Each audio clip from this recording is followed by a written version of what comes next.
ओम नमो भगवते वासुदेवाय। ओम नमो भगवते वासुदेवाय। ओम नमो भगवते वासुदेवाय। ओम अज्ञानतिमिरान्धस्य ज्ञानाञ्जनशलाकया चक्षुरुन्मिलितं येन तस्मै श्रीगुरवे नमः। नमो विष्णुपादाय कृष्णप्रेष्ठाय भूतले श्रीमते भक्तिवेदान्त स्वामिन्निति नामिने। नमस्ते सारस्वते देवे गौरवाणी प्रचारिणे निर्विशेषशून्यवादी पाश्चात्यदेशतारिणे। जय श्री कृष्ण चैतन्य प्रभु नित्यानंद श्री अद्वैत गदाधर श्रीवासादि गौर भक्त वृंद। हरे कृष्ण कृष्ण कृष्ण हरे हरे, हरे राम राम राम हरे हरे।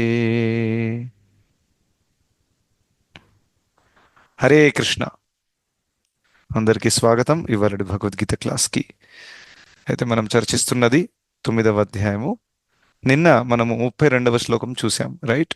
ఏంటా శ్లోకము? అందులో భగవంతుడు చెప్తున్నారు, ఒక వ్యక్తి పుట్టుక ఏదైనా ఉండొచ్చు. ఒక వ్యక్తి చాలా ఉన్నతమైన కుటుంబంలో పుట్టొచ్చు, లేకపోతే నిమ్నమైన కుటుంబంలో పుట్టొచ్చు. ఒక వ్యక్తికి ఒక పురుషుడుగా పుట్టొచ్చు, స్త్రీగా పుట్టొచ్చు. ఒక వ్యక్తికి చాలా చిన్నప్పటి నుంచే పుట్టుకతోనే చాలా తెలివి చాలా ఎక్కువగా ఉంది, అలా ఉండొచ్చు. కొంతమందికి తెలివి అంత ఉండదు, అలా కూడా ఉండొచ్చు. అవన్నీ కూడా భక్తిలో ఉన్నత స్థాయికి ఎదగడానికి ఎటువంటి ఆటంకాలు కావు అనే విషయం చెప్తున్నారు 32వ శ్లోకంలో. ఎటువంటి జన్మైనా కానివ్వండి, ఆ, ఏదైనా కానివ్వండి, కానీ ఒకవేళ ప్రామాణికంగా శుద్ధ శుద్ధమైన భావంతో కృష్ణుణ్ణి ఆశ్రయించి భక్తి చేస్తే వాళ్ళు కూడా శుద్ధ భక్తులు అవ్వచ్చు అనేది శాస్త్రాల్లో అనేక ఉదాహరణలు మనం చర్చించాం, రైట్? సో ఇప్పుడు మనము ఆ 33వ శ్లోకం చూడబోతున్నాము. ఈ 33వ శ్లోకంలో ఒక మంచి పాయింట్ భగవంతుడు తీసుకొస్తున్నారనమాట.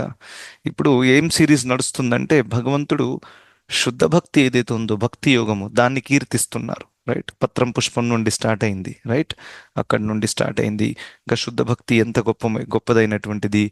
ఎంత దురాచారుడైనా కానివ్వండి, ఈ భక్తి మార్గానికి వస్తే తను ఒక ఉన్నత స్థాయికి ఎదగలుగుతాడు. చూసారా భక్తిలో ఉన్న పవర్? చూడండి, ఒక పాపాత్ముడు ఫర్ ఎగ్జాంపుల్, తను ఎన్నో పాపాలు చేస్తున్నాడు, అయినప్పటికీ అటువంటి వ్యక్తి భగవద్గీత చదివి ఒక వైష్ణవుడి దగ్గర నుంచి వైష్ణవ సాంగత్యం చేసి ఆ, ఇంకా ఉపదేశం పొందితే తను కూడా శుద్ధ భక్తుడిగా మారిపోతాడు. అంత పవర్ఫుల్ ప్రాసెస్, రైట్? ఇది పాశ్చాత్య దేశంలో శ్రీల ప్రభుపాదుల వారు పాశ్చాత్య దేశానికి వెళ్ళినప్పుడు అమెరికాలో హిప్పీ కల్చర్ నడుస్తుందన్నమాట. హిప్పీ కల్చర్ అంటే హిప్పీస్ ఎవరైతే ఉన్నారో వీళ్ళు యాక్చువల్లీ మంచి మంచి కుటుంబానికి చెందిన వాళ్ళు. అంటే మంచి ధనవంతుల కుటుంబము, మంచి పేరు ప్రతిష్ట ఉన్న కుటుంబము. కానీ వీళ్ళ జీవితంలో ఒక ఉన్నతమైన సత్యాన్ని వెతకడానికి వాళ్ళ ఇల్లు అదంతా త్యజించేసి రోడ్ల మీద పడ్డారు. సో అలా అయినప్పుడు కొంతమంది ఆ, ఏమో డ్రగ్స్కి గురైపోయారనమాట. డ్రగ్స్ తీసుకుంటున్నారు, రోడ్డు మీద పడుకొని ఉంటున్నారు. ఆ, సో గవర్నమెంట్, అమెరికన్ గవర్నమెంట్ కూడా ఆ టైంలో యాంటీ అడిక్షన్ క్యాంప్స్ పెట్టి వాళ్ళ అడిక్షన్ ఏదైతే ఉందో ఆ డ్రగ్స్ పట్ల, ఇంకా ఆ, మద్యపానం చేసే అలవాటు, సిగరెట్ అలవాటు, ఇదంతా మానిపించాలని ఎన్నో రకాలుగా ప్రయత్నించిందనమాట గవర్నమెంట్ కూడా. కానీ ఫెయిల్ అయిపోయింది, ఎందుకంటే అది ఈజీగా పోదు కదా, రైట్? కానీ శ్రీల ప్రభుపాదుల వారు వెళ్ళారు, హరినామ సంకీర్తన చేశారు, వాళ్ళకి భగవద్గీత జ్ఞానాన్ని ఇచ్చారు, వాళ్ళు అదంతా కూడా మానేశారు. అప్పుడు గవర్నమెంట్ కూడా వచ్చేసి చెప్పింది, అరే మేము ఏవైతే చేయలేకపోయామో ఈయన వచ్చేసి చేసి చూపించాడు అనమాట. దేనివల్ల జరిగింది? భక్తి యొక్క శక్తి వల్ల. భక్తి ఎంత పవర్ఫుల్ అంటే, ఏ ప్రపంచంలోనే ఏ మూలలైనా ఎంత పెద్ద పాపాత్ముడైనా కానివ్వండి, లేకపోతే ఎవరైనా కానివ్వండి, ఈ మార్గం ఎంత పవర్ఫుల్ అంటే ఆ వ్యక్తిని శుద్ధపరిచేసి ఉన్నత స్థాయికి తీసుకొస్తుందన్నమాట. ఎందుకే ఈ ఉదాహరణ ఎందుకు చెప్పానంటే, ఇది రీసెంట్ ఉదాహరణ, కరెక్ట్? ఎందుకంటే శాస్త్రాల్లో ఉన్న ఉదాహరణలు సత్యయుగంలో ఉన్నాయి, త్రేతాయుగంలో ఉన్న. ప్రభుజీ కలియుగంలో వర్కౌట్ అవుతుందా? ప్రాక్టికల్గా చెప్పండి. ఇది ప్రాక్టికలే కదా, జస్ట్ ప్రభుపాదుల వారు రీసెంట్గానే వచ్చారు, రైట్? 50 ఇయర్స్ 60 ఇయర్స్ ముందు ఇది చూసాం మనం కళ్ళారా, రైట్? సో ఆ విధంగా ఇంకా అంతేకాకుండా ప్రస్తుత కాలంలో కూడా ఎంతో మంది ఈ యొక్క సంస్థలో జాయిన్ అయ్యి జపమాల స్టార్ట్ చేసి ఇంకా భగవద్గీత చదివి ఆ, నిమ్నమైనటువంటి అలవాట్లను పక్కన పెట్టేసి ఒక మంచి సజ్జనుడిలాగా మారుతున్నారు. రైట్. సో ఆ విధంగా నేను కూడా ఒక ఉదాహరణ దాంట్లో.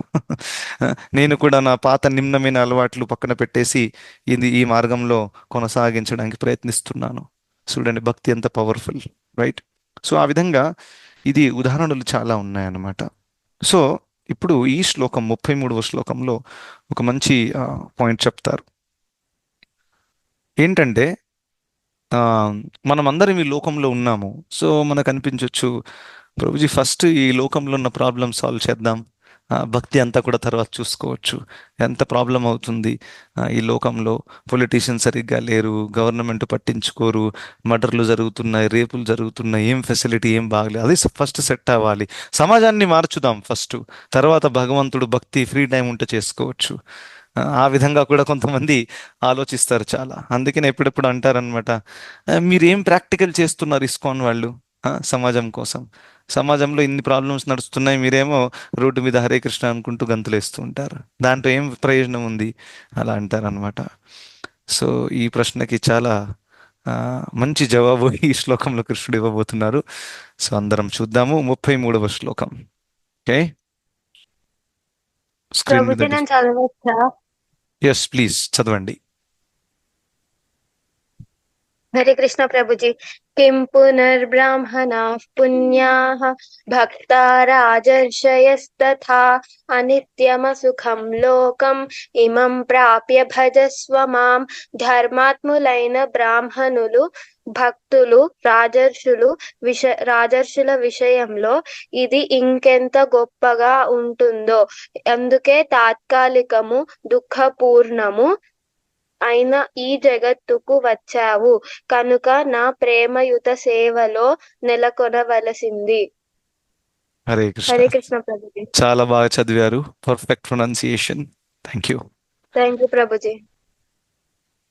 అయితే ఇక్కడ ఏం చెప్తున్నారు భగవంతుడు, కిం పునర్బ్రాహ్మణ పుణ్య భక్త రాజర్షయస్తథ అనిత్యమ సుఖం లోకం ఇమం ప్రాప్య భజస్వమా.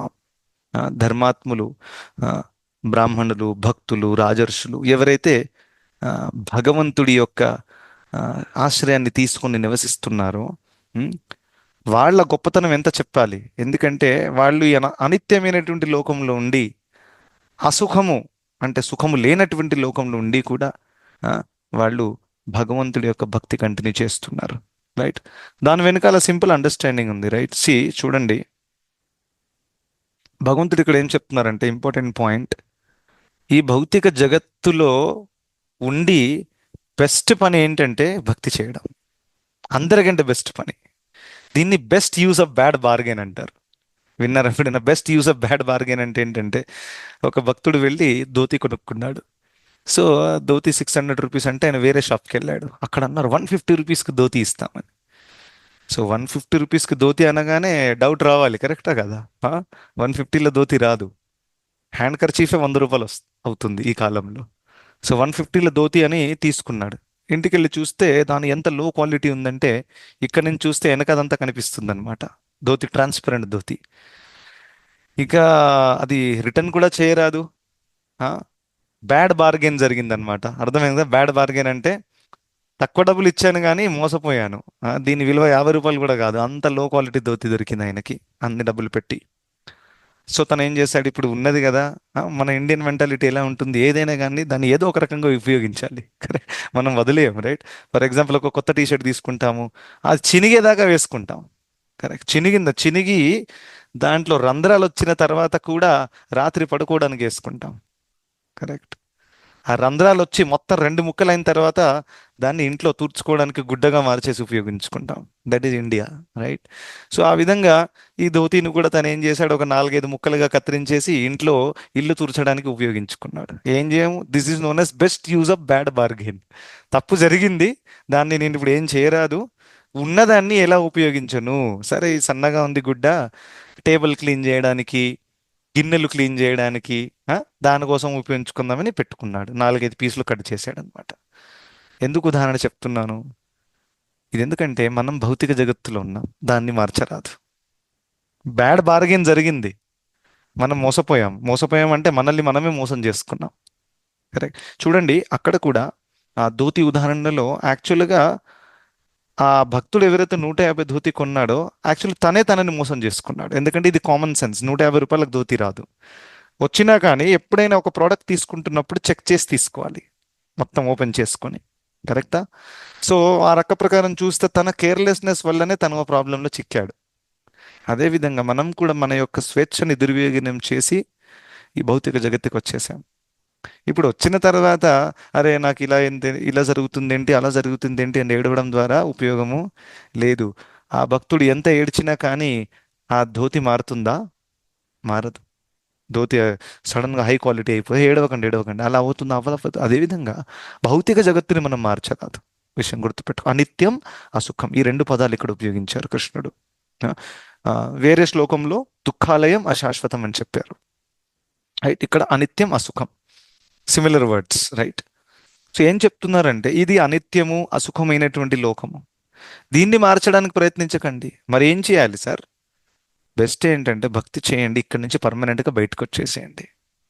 అనవసరమైన సెటిల్ అవుదాము, ఏదైనా మార్చుదాము, ఈ విధంగా ఎంజాయ్ చేస్తే బాగుంటుందేమో, ఇవన్నీ ఆలోచనలు సింప్లీ టైం వేస్ట్ అవుతాయి కానీ ఎటువంటి అవుట్పుట్ రాదు. ఈ విషయమే ఈ లోకంలో చాలా మందికి అర్థం అవ్వట్లేదు. ఇది దుఃఖాలయము, ఇది అనిత్యము, అసుఖము. ఇక్కడ ఆనందంగా ఉండడానికి ప్రయత్నించడమే మూర్ఖత్వం యాక్చువల్గా. రైట్. ఒకసారి ఒక వ్యక్తి అడిగాను, ప్రభుజీ ఆనందంగా ఉండడానికి ఏం చేయాలి, చాలా ప్రయత్నిస్తున్నాను నేను, ఏం చేయాలి? సింపుల్ ఆన్సర్, ఆ ప్రయత్నాన్ని ఆపేసి అంతే. ఎందుకంటే భౌతిక జగత్తులో భౌతికంగా ఎంత ప్రయత్నం చేసినా కానీ ఆనందం రాదు. ఆ ప్రయత్నాన్ని ఆపేయాలి. ఏ ప్రయత్నాన్ని? భౌతికంగా ఆనందంగా ఉండే ప్రయత్నాన్ని ఆపేయాలి. రైట్. సో అందుకనే అనిత్యం అసుఖం లోకం ఇమం ప్రాప్య భజస్వమాం, ఎంత క్లియర్ గా చెప్పారు చూడండి. ఇమం ప్రాప్య, ఇది దొక్కిన తర్వాత భజస్వమాం, నా భక్తి చేయండి. ఎలాగో బ్యాడ్ బార్గెన్ అయిపోయింది, వచ్చేసావు, ఆ, నానా దుఃఖాలు అనుభవిస్తున్నావు, బెస్ట్ ఏం చేయనంటే నా ఆశ్రయం తీసుకో, ఇమం ప్రాప్య భజస్వమాం అని కృష్ణుడు చెప్తున్నారు ఇక్కడ. ఇది ఇంపార్టెంట్ పాయింట్. ఎందుకంటే శ్రీమద్ భాగవతంలో కూడా చూడండి ఒక అద్భుతమైనటువంటి పాయింట్ ఉంది ఈ లోకం గురించి. ఆ, అక్కడ శ్రీమద్ భాగవతంలో రెండు పాయింట్స్ చెప్తాను ఇప్పుడు. ఒక పాయింట్ ఏంటంటే ఒక చోట యథాంభస ప్రచలత అని చెప్పారు. అక్కడ చక్షుషా భ్రామ్యమాణేన దృశ్యతే చలతీవ భూ అని చెప్పారు. యథాంభస ప్రచలత, ఎప్పుడెప్పుడు మనం చూస్తాము. అంబస అంటే ఏంటి? సముద్రం. రైట్. అక్కడ అక్కడ ఒడ్డున ఇప్పుడు పెద్ద పెద్ద చెట్లు ఉంటాయి. ఆ సముద్రంలో ఇలా అది కదిలితే ఆ చెట్లు కూడా కదులుతున్నట్టు అనిపిస్తుంది. కరెక్ట్. కానీ చెట్లు కదలట్లేవు, కానీ నీళ్ళల్లో మనకి అలా అనిపిస్తుంది. రైట్. ఇంకా దాని తర్వాత చక్షుషా భ్రామ్యమాణేన దృశ్యతే చలతీవ భూ అని చెప్పారు. చక్షుష భ్రామ్యమాణేన, ఒక వ్యక్తి ఇలా రౌండ్ రౌండ్ రౌండ్ రౌండ్ తిరిగాడు అనుకోండి, తిరిగి ఒక చోట నిలబడితే ఏమవుతుంది? ఎవరైనా చెప్తారా? ఏమనిపిస్తుంది? భూమి మొత్తం తిరుగుతున్నట్టు అనిపిస్తుంది. రైట్. దృశ్యతే చలతీవ భూ. రైట్. భూ భూ అంటే భూలోకం. సో ఈ భూమి అంతా తిరుగుతుంది అని అనిపిస్తుంది. రైట్. కానీ అది వాస్తవమా? కాదు. భూమి తిరగట్లేదు, ఆ చెట్లు కూడా కదలట్లేదు. రైట్. ఇది ఆ చైతన్యంలో ఉంటుందన్నమాట ఆ వ్యక్తికి. రైట్. అదేవిధంగా ఈ లోకంలో ఏ ప్రాబ్లమ్స్ అయితే మనకు కనిపిస్తాయో, ఏదైతే మనం ఇది నాకు దుఃఖకరంగా ఉంది, ఇదంతా కూడా యాక్చువల్గా ఇది మేజర్ ప్రాబ్లం ఏంటంటే ఇది మన మనసు ఇచ్చే ఇంటర్ప్రిటేషన్ వల్ల జరుగుతుంది. ప్రాబ్లం ఉంది, దెర్ ఇస్ నో డౌట్. కానీ దాని నుంచి ప్రివెంట్ చేసే అవకాశం కూడా ఉంది. కానీ ఏం ప్రివెంట్ చేయనీయదు? మన మనసు ప్రివెంట్ చేయనీయదు. అది మధ్యలో వచ్చేసి ఏం చెప్తుందంటే ఈ ప్రాబ్లం చాలా సీరియస్, ఇంకా ఈ ప్రాబ్లంకి సొల్యూషన్ లేదు, అనవసరంగా నువ్వు ఏడవాలి, ఇంకా ఆప్షన్ లేదు నీ దగ్గర. సో మనసు యొక్క వెపన్, ఆయుధం ఏంటంటే ఏదైనా ప్రాబ్లం వచ్చినప్పుడు, ఏదైనా అసౌకర్యమైనటువంటి పరిస్థితి ఉన్నప్పుడు మనసు ఏం చెప్తుందంటే నువ్వు ఈ ప్రాబ్లం నుంచి బయటపడలేవు, ఇక జీవితాంతం నువ్వు ఏడ్చాల్సిందే, ఏడవలసిందే అని. ఆ విధంగా మనసు దాని వెనకాల ఉండి అనేక ఇంటర్ప్రిటేషన్స్ ఇస్తుందన్నమాట. కానీ అది సీరియస్గా తీసుకోకూడదు. అందుకనే అవంతి బ్రాహ్మణుడు తను అంతా పోగొట్టుకుని, ధనమంతా పోగొట్టుకుని రోడ్డు మీదకి వచ్చిన తర్వాత తను నానా దుఃఖాలకి గురయ్యాడనమాట. ఉమ్, నేను చెప్పాను ఈ కథ కూడా ముందు ఒకసారి. అవంతి దేశంలో ఒక బ్రాహ్మణుడు ఉండేవాడు. తన ఇంట్లో విగ్రహాలకు తను భోగం అర్పించడం, సేవ కూడా మానేశాడు పిసినారితనం వల్ల. ఎంత పిసినారి అయిపోయాడంటే ఒకరోజు క్వశ్చన్ చేశాడు, ఇంట్లో కూడా విగ్రహాలకు సేవ చేసే అవసరమా, ఆఫరింగ్ చేసే అవసరమా, అనవసరంగా యాపిల్ ఆఫరింగ్ ఎందుకు చేయాలి, 50 రూపాయలు ఒక యాపిల్, ఎందుకు చేయకుంటే బాగుంటుంది, 50 రూపాయలు మిగిలించుకుంటాను. ఆ విధంగా పిసినారి అయిపోయి అలా చేసేస్తే ఇక తను రోడ్డు మీదకి వచ్చేసాడు. అప్పుడు అంటున్నాడు, నాయం జను మే సుఖ దుఃఖ హేతు న దేవతాత్మా గృహ కాల కర్మ మనః పరమ కారణమామనంతి సంసార చక్రే పరివర్తయేద్యత్ అని చెప్పారు. తనేమన్నా నాయం జనో మే సుఖ దుఃఖ హేతు అంటున్నాడు. అయితే సుఖ దుఃఖ హేతు, నా సుఖానికి నా దుఃఖానికి కారణము నాయం జనం, ఈ జనాలు కాదు. నాయం జనోమే. ఎందుకంటే జనరల్గా మనకు దుఃఖం కలిగినప్పుడు మనం అనుకుంటాం, ఈ వ్యక్తి ఎందుకు నా జీవితంలో వచ్చాడు, లేకపోతే వచ్చింది, it can be anything, male female. ఎందుకు, ఎంత ప్రాబ్లం అవుతుంది ఈ వ్యక్తి వల్ల నాకు. ఎప్పుడెప్పుడు మనసు ఏం ఇంటర్ప్రిటేషన్ ఇస్తుందో, ఈ వ్యక్తి లేకపోతే నేను ఎంత ఆనందంగా ఉండేవాడిని. ఎప్పుడెప్పుడు ఒక వ్యక్తి ద్వారా మనకు ప్రాబ్లమ్స్ అయినప్పుడు మనకు ఒక ఆలోచన వస్తుంది, ఈయన లేకుంటే ఎంత హాయిగా ఉండేవాడిని. కానీ యాక్చువల్ అది భ్రమ. ఆయన ఉన్నా లేకున్నా కానీ దుఃఖం ఖచ్చితంగా ఉంటుంది. అది భ్రమ మాత్రమే. ఎందుకంటే ఆ వ్యక్తి లేకున్నా కానీ మీకు వచ్చే కోట ఏదైతే ఉందో అది ఏదో ఒక రూపంలో వస్తుంది. ఎందుకంటే పుట్టినప్పుడే కోట రాసి ఉంటుంది, రైట్?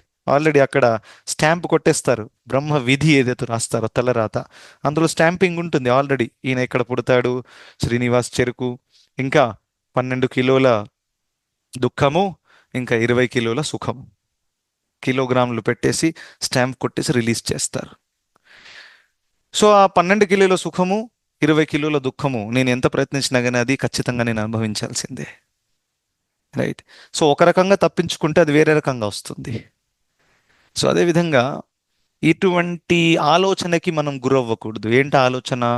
ఇది లేకపోతే నేను సుఖంగా ఉండేవాడిని, ఈ వ్యక్తి లేకపోతే నా జీవితంలో నేను ఆనందంగా ఉండేవాడిని. యాక్చువల్లీ ఇక్కడ ఉండే వ్యక్తులు కారణం కానే కాదు అని అవంతి బ్రాహ్మణుడు చెప్తున్నాడు. నాయం జనోమే సుఖ దుఃఖ హేతు నదేవతాత్మ, నా దేవత ఆత్మ గృహ కర్మ కాల. దేవతలు కూడా కాదు, రైట్? ఎప్పుడెప్పుడు చాలా మంది అంటారు, ఏదైనా ప్రాబ్లం జరిగితే మీకు దేవత శాపం ఇచ్చింది, లేకపోతే దేవత మీతో అప్సెట్ అయిపోయింది, మీరు ఈ పూజ చేయాలి, అది చేయాలి. ఆ ఆ విధంగా అనేక ఇంటర్ప్రిటేషన్స్ వస్తాయి. అని అంటూ నా దేవత ఆత్మ గృహ, గ్రహాల పొజిషను, ఆ గ్రహాల పొజిషను చక్కగా లేనప్పుడు కూడా ప్రాబ్లమ్స్ వస్తాయి, కరెక్టా? సో తను అంటున్నాడు ఆ గ్రహాల పొజిషన్ కూడా ప్రాబ్లము కాదు. ఎప్పుడెప్పుడు సాడే సాతి ఉంటుంది కదా, సాడే సాతి విన్నారా? ఆ, ఏడు 7.5 సంవత్సరాల దాకా శని మిమ్మల్ని వదలదు. ఆ వ్యక్తి జీవితంలో బ్యాక్ టు బ్యాక్ ప్రాబ్లం, ఎక్కడ వేలు పెట్టాడనుకో అది ప్రాబ్లంగా మారుతుంది. అలాంటి పరిస్థితులు ఉన్నాయి. చాలా మంది అటువంటి పరిస్థితిని అనుభవిస్తున్నారు, రైట్? సో అది గ్రహాల పొజిషన్ సరిగ్గా లేనప్పుడు ఆ దుఃఖం వస్తుంది, నో డౌట్. అయితే అవంతి బ్రాహ్మణుడి రిజెక్ట్ చేయడానికి వెనకాల ఒక వేరే కారణం ఉందో చెప్తాను నేను లాస్ట్లో.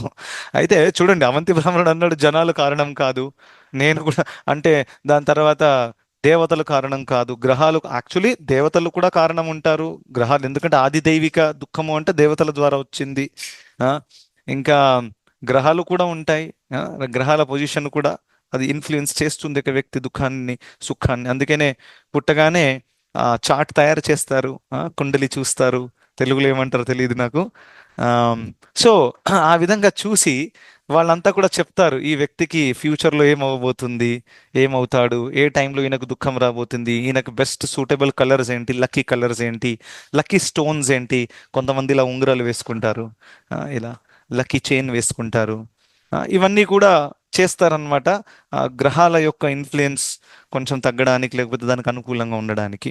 మ్యారేజ్లో కూడా ఒక ఇద్దరు వ్యక్తుల యొక్క పొజిషనింగ్, రాశి ఫలాన్ని అంతా కూడా చూసి గుణాలు మ్యాచ్ అయ్యేటట్టు చెక్ చేస్తారు, కరెక్ట్? సో అందులో చూస్తారు ఒక సమ్ పర్సంటేజ్ గుణాలు మ్యాచ్ అవ్వాలి, వేరే మినిమం, రైట్? ఆ విధంగా చూసి గుణాలు మ్యాచ్ అయితే చూస్తారు. ఎందుకంటే ఎప్పుడెప్పుడు కొంతమందిది పుట్టుక నక్షత్రం ఎలా ఉంటుందంటే కొంతమంది దైవీ గుణాల ప్రభావం ఉంటుంది, దేవగణ అంటారు దాన్ని, మనుష్యగణ అని ఉంటుంది, ఒకటి రాక్షస గణ అని కూడా ఉంటుంది. రైట్. సో ఆ విధంగా ఒకవేళ అమ్మాయి అబ్బాయి ఉన్నారు, కానీ వాళ్ళ గణ మ్యాచ్ అవ్వట్లేదు. రైట్. ఒకటి రాక్షస గణ, ఒకటి దేవగణ. వాళ్ళిద్దరిని మేనేజ్ చేస్తే బాంబు ఫట్ ఉంటుంది అక్కడ. దాని అర్థం ఏంటి, వాళ్ళకి ఎప్పుడు కూడా సూట్ అవ్వదు.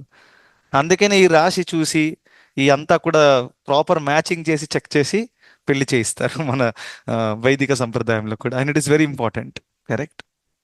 సో ఫర్ ఎగ్జాంపుల్,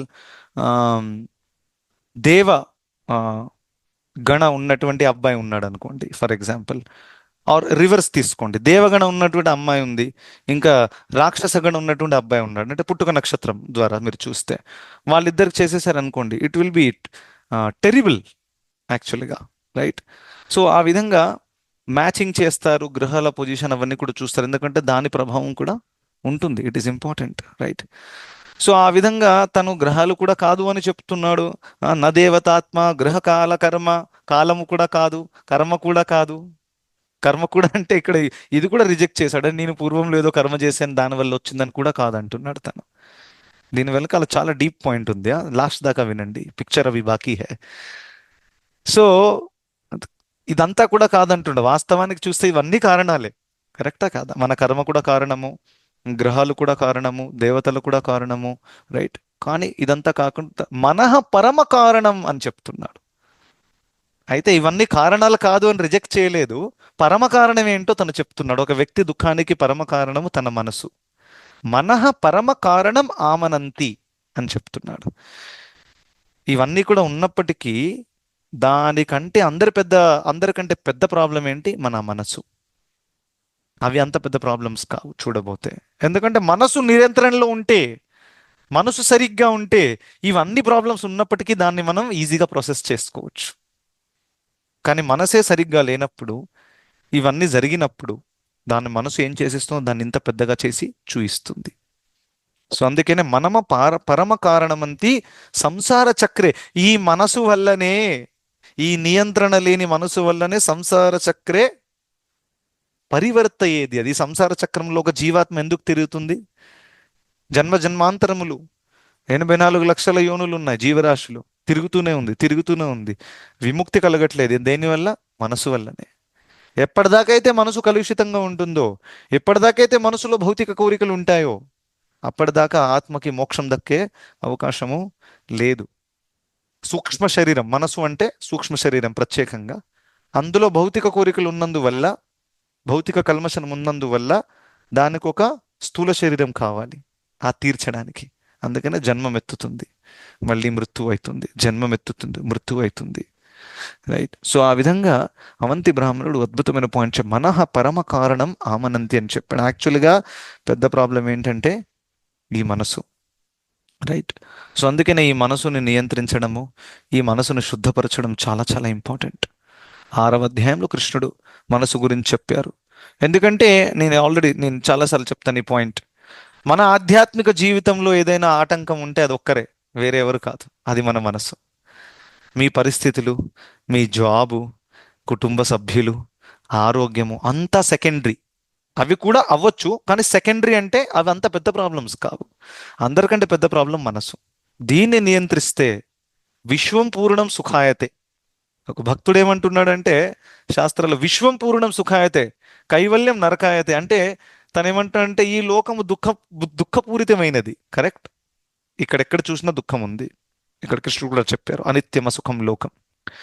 కానీ తనేమంటున్నాడంటే ఒకసారి ఒక వ్యక్తి భక్తిలో ఉత్తమాధికారి గలగా, అంటే ఉన్నత స్థాయికి ఎదిగిన తర్వాత విశ్వం పూర్ణం సుఖాయతే, ఇదే లోకము సుఖమయమైపోతుంది. ఎందుకంటే ఈ లోకంలో ప్రతి చోట తను కృష్ణుడిని చూస్తాడు, ప్రతి చోట తనకు కృష్ణుడి స్మరణ ఉంటుంది ఎక్కడికి వెళ్ళినా కానీ.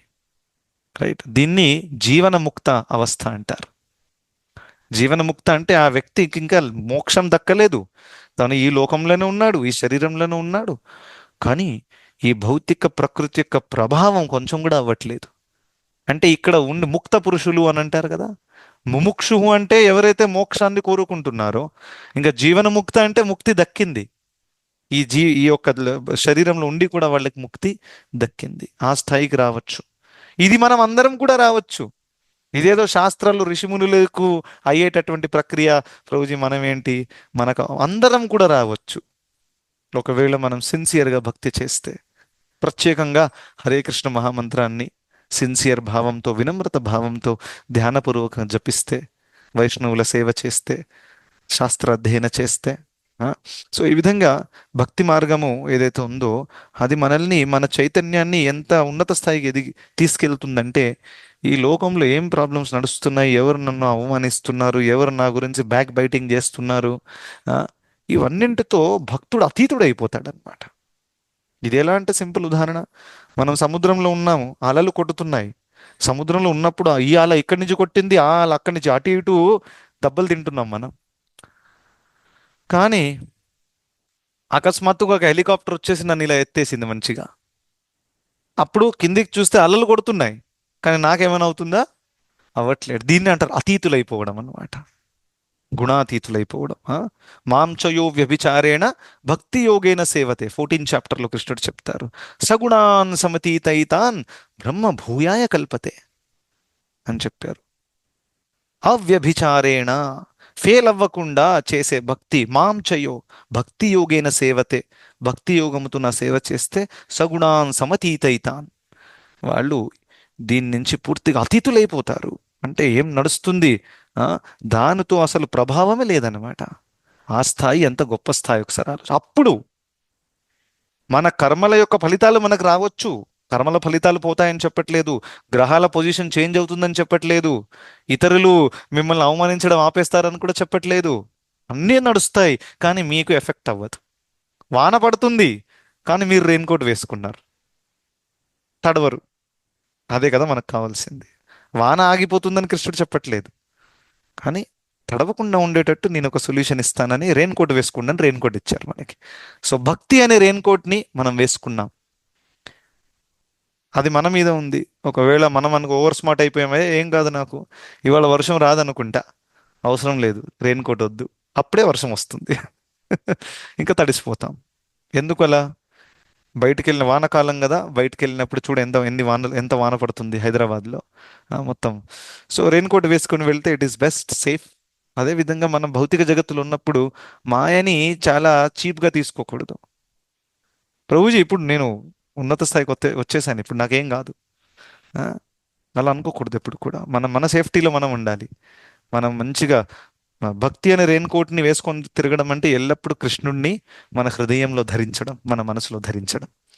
ఒకవేళ కృష్ణుడు మన యొక్క థాట్లో, ఆలోచనలో ఉన్నాడు అనుకోండి, అటువంటి సందర్భంలో ఏ నెగిటివ్ ఎనర్జీ టచ్ కూడా చేయరాదు మనల్ని. అది మాత్రం మనకు కావాలి. ఆ, సో అందుకనే కృష్ణుడు చెప్పారు, అనన్యాశ్చింతయంతో మాం ఏ జనా పర్యుపాసతే తేషాం నిత్యాభియుక్తానాం యోగక్షేమం వహామ్యహం అని చెప్పారు. అనన్యాశ్చింతయంతో మాం, ఎప్పుడు కూడా నా చింతన చేస్తుంటారు కదా భక్తులు, అనన్యాస్, అటువంటి వాళ్ళ యోగక్షేమం వహామ్యహం, నేను చూసుకుంటాను. ఇంకో చోట అనన్యచేత సతతం యో మాం స్మరతి నిత్యసః తస్యాహం సులభ పార్థ నిత్యయుక్తస్స యోగినః అని చెప్పారు. అనన్యచేత సతతం యో మాం స్మరతి నిత్యసః. యో మాం స్మరతి అంటే ఎవరైతే నన్ను స్మరిస్తున్నారో నిత్యసః, నిత్యముగా, ఏమవుతుంది? తస్యాహం సులభ పార్థ, నేను ఈజీగా యాక్సెసిబుల్ని. సులభం అంటే ఈజీ, అటువంటి వాళ్ళకి నేను ఈజీగా యాక్సెసిబుల్గా ఉంటాను. రైట్? ఎవరైతే చాలా ఊపిరి ఆపుకొని అష్టాంగ యోగ చేస్తాము, భగవంతుని పొందుతాము, అటువంటి వాళ్ళు కూడా పొందొచ్చు, కానీ అది డిఫికల్ట్గా పొందుతారు. కానీ మీరు కేవలం భగవంతుడు ఒక లీల స్మరించారు, అందులో రమిస్తున్నారు అనుకోండి, అప్పుడు ఏమైపోతుంది? భగవంతుడు ఈజీగా యాక్సెసిబుల్ అయిపోతారనమాట. రైట్? సో అందుకనే మనము క్లాసు వింటున్నప్పుడు కూడా, భాగవతం చదువుతున్నప్పుడు, భగవద్గీత చదువుతున్నప్పుడు దాంట్లో మునిగిపోవాలి పూర్తిగా, which is a very very important thing. ఎన్నోసార్లు ఏమవుతుందంటే రిచువల్ అయిపోతుంది అనమాట. 1 o'clock అయిపోయింది, లాగిన్ చేద్దాం మధ్యాహ్నం, ఇక హాఫ్ అన్ అవర్ రీడింగ్ చేయాలి, tata zoom log off, that's it, అయిపోయింది రీడింగ్. కరెక్ట్, అది కాదు. అలా చేసి పేజీలు కంప్లీట్ చేసుకుంటాం మనం, కానీ అందులో నుంచి ఎంత మనలో దిగుతుంది, ఎంత మనలో డైజెస్ట్ అవుతుంది అనేది పెద్ద ప్రశ్న. సో ఒకవేళ ఇది కనుక చేయగలిగితే, ఇది చాలా ముఖ్యమైన పాయింట్ చెప్తున్నాను, ఎంత కృష్ణుడిని మనం స్మరించగలిగితే, ఎంత ఆధ్యాత్మిక తత్వాలు మనకి మన ఫోర్ గ్రౌండ్లో ఉండాలి, బ్యాక్గ్రౌండ్ కాదు. ఏమవుతుందంటే ఇదంతా జ్ఞానం బ్యాక్గ్రౌండ్లో వెళ్ళిపోతుంది. దాని అర్థం ఏంటి? ఇప్పుడు దుఃఖాలను ఎలా హ్యాండిల్ చేయాలి, భౌతిక జగత్ ఏంటి. నేను వాస్తవంగా చెప్పాలంటే లాస్ట్ 3 ఇయర్స్లో ఈ క్లాసెస్ తీసుకుంటున్నాను. మ్యాక్సిమం ఏ దాని గురించి అయినా మాట్లాడితే దాని గురించి మాట్లాడాను ఎక్కువగా, రైట్? ఏదైనా మ్యాక్సిమం టాపిక్ ఉంటే. అయినా కానీ ఏమవుతుంది, దుఃఖం వచ్చినప్పుడు ఆ పాయింట్లన్నీ మనకి అప్లై చేయలేకపోతాము. ఎందుకంటే బ్యాక్గ్రౌండ్లో ఉన్నాయి కాబట్టి. బ్యాక్గ్రౌండ్లో ఉన్నప్పుడు అవి ఈజీగా మనము రీకలెక్ట్ చేయడము, అప్లై చేయడం అనేది జరగదు. అది ఎప్పుడు కూడా ఫోర్ గ్రౌండ్లో ఉండాలి. ఫోర్ గ్రౌండ్లో ఉండాలి అని అంటే రోజు కూడా అధ్యయనం చేయాలి, రోజు స్మరించాలి, ఇంకా మననం కూడా చేయాలి. ఉమ్, ఎప్పుడెప్పుడు ఒక చోట కూర్చోవాలి, ఒంటరిగా కూర్చొని ఆలోచించాలి. ఏంటి ఆ పాయింట్ క్లాస్లో చెప్పింది, దాన్ని ఏ దృష్టితో చూడాలి, ప్రభుపాదుల వారు ఏం చెప్పారు, ఎలా అప్లై అవుతుంది. ఒకసారి ఒంటరిగా కూర్చొని కూడా కొంచెం ఆలోచన. అఫ్ కోర్స్ పక్కన ఉన్న వాళ్ళు మీకు పిచ్చెక్కిందని అనుకుంటారు, which is no problem, right? కానీ మా మమ్మీ డాడీ కూడా నన్ను అలా అంటుంటారు చాలాసార్లు, వీడికి ఏమైందో అని. No problem, but you should understand ఇది ఎంత ఇంపార్టెంట్ అనేది, రైట్? మేము రోజు పొద్దున భాగవతం చదువుతాము. పొద్దున 7 గంటలకి Shrimad Bhagavatam, 45-50 minutes everyday without missing. So అది అందులో ఎంత అద్భుతమైన డిస్కషన్ జరుగుతుందంటే, దాని తర్వాత బ్యాక్ టు బ్యాక్ అంటే మళ్ళీ వాకింగ్కి వెళ్ళాలి, యోగా చేయాలి, మళ్ళీ డీటీ వర్షిప్ చేయాలి, ఇది చేయాలి, అన్నీ ఉంటాయి. కానీ మనసు అంతా భాగవతంలోనే ఉంటుంది. ఎప్పుడెప్పుడు కొన్ని పాయింట్స్ మనకి ఎప్పుడైతే నచ్చుతాయో, అక్కడ వాకింగ్కి వెళ్ళాం, ఇక్కడ కూడా నడుస్తున్నాం, అవంతి బ్రాహ్మణుడు ఇలా అన్నాడు, అలా అన్నాడు, అద్భుతమైనట్టు అటువంటి ఒక చైతన్యము ఒకవేళ ఉంటే ఆ, అద్భుతంగా మనల్ని ప్రొటెక్ట్ చేసుకోగలుగుతాం. సో బాటమ్ లైన్ ఏంటంటే కృష్ణుడు ఏం చెప్తున్నారు? Best use of bad bargain. చూడండి, మన జీవితంలో మనకి ఏది కూడా బెస్ట్ దక్కదు, ఈ విషయం గుర్తుపెట్టుకోండి. అన్నిట్లో ఏదైనా ఒక లోపం ఉంటుంది. Best husband, no, not possible. Best wife, not possible. Best mummy, best daddy, best son, best daughter, best అత్తమ్మ, బెస్ట్ మావయ్య, బెస్ట్ కోడలు, ఇట్ ఈస్ నాట్. ఇక్కడ ఏది బెస్ట్ కాదు, దాన్నే భౌతిక జగత్ అంటారు, బై ద వే. భౌతిక జగత్ అంటేనే ఇక్కడ ఏది బెస్ట్ లేదు, రైట్? సో అందుకనే ఒక్కొక్క ఆస్పెక్ట్లో, రిలేషన్షిప్ ఆస్పెక్ట్ కానివ్వండి, హెల్త్ ఆస్పెక్ట్ కానివ్వండి, మనీ ఆస్పెక్ట్ కానివ్వండి, ఇందులో ఒక బార్గెన్ మనం చేశాను, ఒకటి మనకు దక్కింది, దాంట్లో సర్దుకోవాలి. నేను ఆ ధోతి ఉదాహరణ ఇచ్చాను. ఆ ధోతి మళ్ళీ తిరిగి ఇవ్వరు, అది ఎక్కడో కొనుక్కున్నాం. 150 రూపాయల కోసం మళ్ళీ 1000 రూపాయలు ఖర్చు పెట్టి వెళ్ళాలా ధోతి రిటర్న్ చేయడానికి? Doesn't make sense. So adjust అయిపోతాం. దీన్ని ఎలా ఉపయోగించాలి? దీని ధోతి అయితే నేను కట్టుకోరాదు, సరే దాన్ని ఒక కట్ చేసేసుకొని ఇంట్లో తూర్చుకోవడానికి ఉపయోగిస్తాను. అదేవిధంగా ఎప్పుడెప్పుడు కొంతమంది వ్యక్తులు మన జీవితంలో ఉంటారు, వారి ద్వారా చాలా దుఃఖం కలుగుతుంది, కరెక్ట్? దాన్ని అంత సీరియస్గా తీసుకోకూడదు.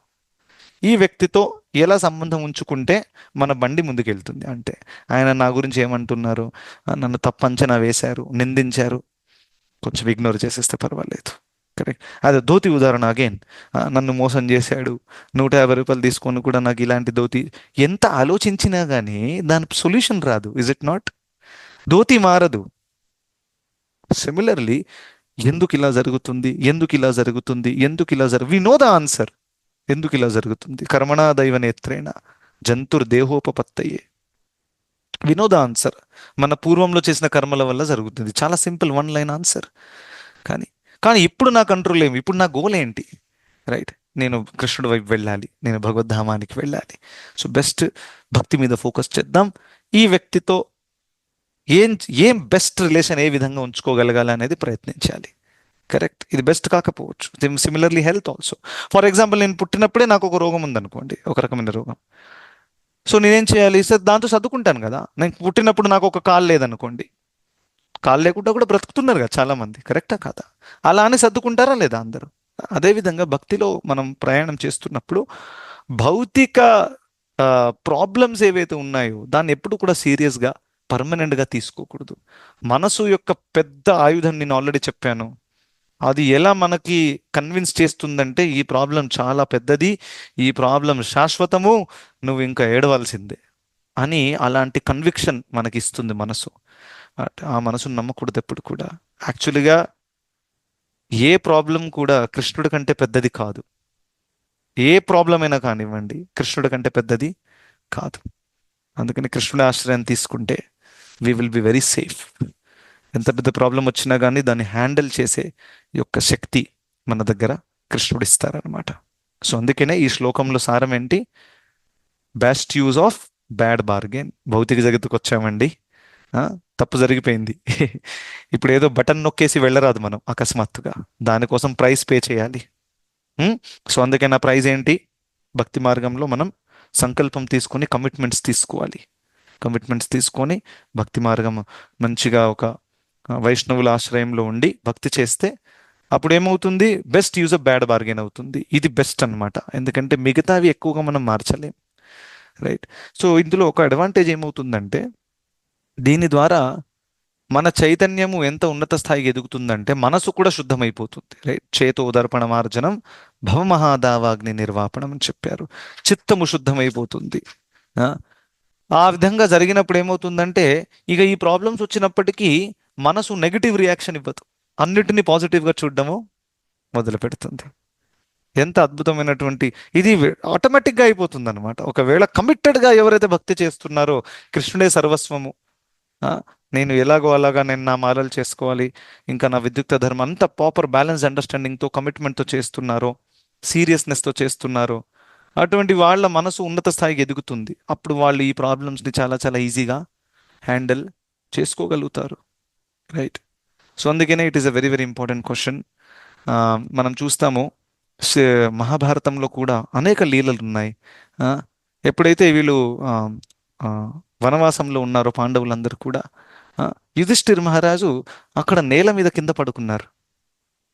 రాజు, గొప్ప మహారాజు నేల మీద కింద పడుకున్నారు. ఇది చూసి ద్రౌపదికి ఇంకా భీముడికి వాళ్ళు ఓర్చుకోలేకపోతున్నారు. ద్రౌపది బాధపడుతుంది, నా హస్బెండ్ ఇలా నేల మీద పడుకుంటున్నాడు, ఎంత గొప్ప రాజు. భీముడికేమో ఆల్రెడీ అంటే మొత్తం మంట రగిలిపోతుంది లోపల. భీముడి స్వభావం మీకు తెలిసి ఎలా ఉంటుందో. వాళ్ళు మమ్మల్ని వనవాసానికి పంపి మా అన్నయ్య ఇలా అయిపోయాడు, రోడ్డు మీద పంటున్నాడు, అంటే కింద అడవిలో కింద పడుకుంటున్నాడు అని ఆ విధంగా కోపం మీద వచ్చేసారనమాట వాళ్ళు చాలా. అయితే వెళ్ళి ప్రశ్న అడిగారు యుధిష్ఠిర్ మహారాజ్కి. సో ఎందుకు ఇలా జరుగుతుంది, మంచి వాళ్ళకి ఎందుకు ఇలా దుఃఖం వస్తుంది, ఇటువంటి ప్రశ్నలు రావడం జరుగుతుంది. కృష్ణుడు కూడా అక్కడ ఉంటారనమాట. సో ఇది అద్భుతమైన లీల. If I go in to it will take 1 hour at least. So I will not go, I will stop here. మనం ఎప్పుడైనా నెక్స్ట్ టైం ఎప్పుడైనా ఈ మహాభారతం స్పెషల్ క్లాస్ పెట్టుకొని వీ కెన్ డిస్కస్. అక్కడ మార్కండే ఋషి, నారద ముని వస్తారు, మార్కండే ఋషి కూడా వస్తారు. అక్కడ మార్కండే ఋషి ఎంత అద్భుతమైన పాయింట్ చెప్తారంటే, అది విన్న తర్వాత ఏ వ్యక్తి కూడా దుఃఖంలో మునిగే అవకాశమే ఉండదు యాక్చువల్గా. అంత అద్భుతమైన పాయింట్ చెప్తారు. సో యుధిష్ఠిర్ మహారాజ్ ఒకే లైన్లో ఫినిష్ చేశారు. ఏమన్నారంటే, మీకు అందరికి ఒక విషయం చెప్తాను, కృష్ణుడు మనకి ఏదైతే ఇచ్చారో అది చాలా చాలా ఆలోచించి ఇచ్చారు మన మేలు కోసం. సో కృష్ణుడి సంకల్పం వల్ల నేను ఒకవేళ నేల మీద పడుకోవాలంటే అదే నాకు స్వర్గము. ఇంకా కృష్ణుడు సంకల్పం లేకుండా నాకు రాజభవనంలో ఒక పెద్ద మంచం ఇచ్చిన కాడి దాంట్లో ఎటువంటి ఆనందం లేదు. సో కృష్ణుడి సంకల్పం వల్ల జరుగుతుందనే విషయం మర్చిపోకండి. ఆ విధంగా తను అన్ని పరిస్థితులలో కృష్ణుడిని చూడగలుగుతున్నాడు, రైట్? ఎంత అద్భుతమైనటువంటి చైతన్యం అది, ఒకసారి ఆలోచించండి. ఇంకా వాస్తవమే, అన్ని ప్రాబ్లమ్స్ నుంచి కృష్ణుడు వాళ్ళని కాపాడారు. Is it not? లక్షాగ్రహంలో జరిగినప్పుడు కూడా ఇండైరెక్ట్గా హెల్ప్ చేసి కృష్ణుడు వాళ్ళని కాపాడారు.